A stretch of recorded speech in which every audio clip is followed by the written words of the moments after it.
What's going on? What's going on? What's going on? Rodrell DeAndre here.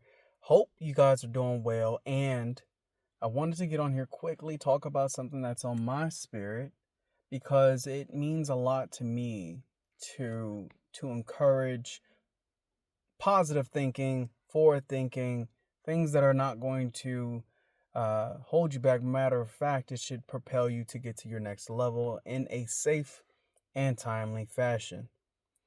One thing that I'm thinking about is the fact that we as men have to make decisions not for the short term, but for the long term.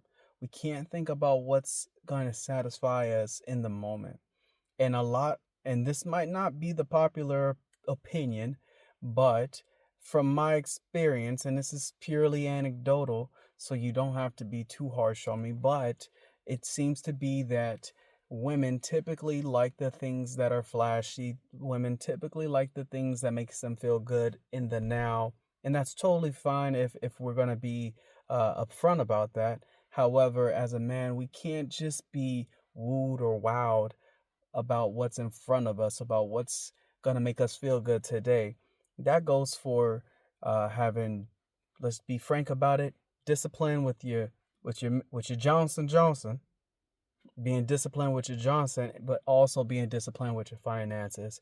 We can't be wooed about the fancy car, about that car that you've been looking at for 6 months now that has that whatever V8, whatever you're looking for engine. We can't get too excited about that nice truck that we've been looking at because it might not fit your financial ability. And the same thing goes with your house. If you're shopping for a property, we can't just be excited about having that 4 bedroom house with the den, large den, and we can use that for the theater or whatever the case may be.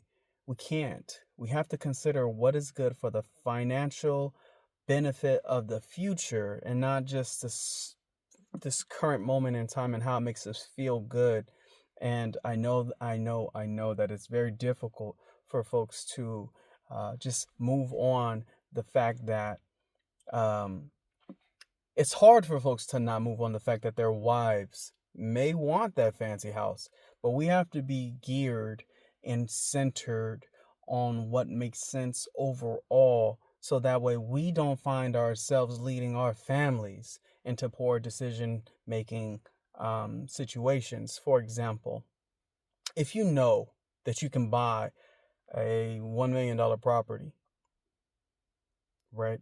But you on paper are looking at something upwards of 50% of your income going towards expenses for your house alone. Let's just say 45% or more. You are putting yourself in such a disadvantage.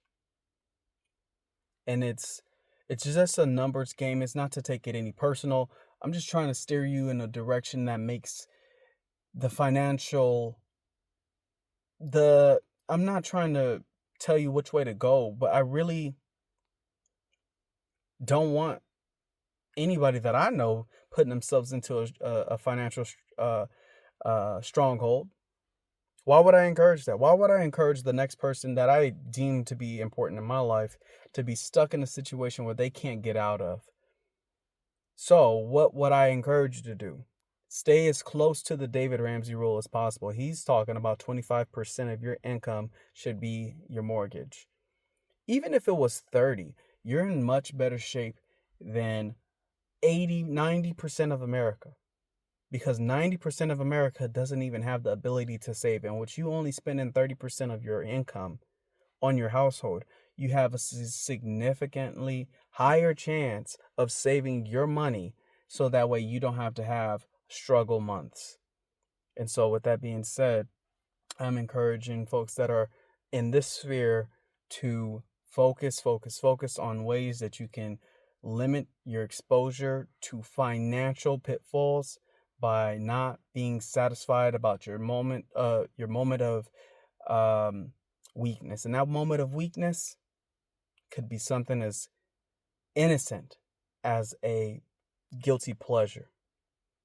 So don't be held hostage and don't be taken advantage of by your own wants or desires. Rodrell here. Hope you guys took this video with good intentions, and look forward to talking to you guys soon.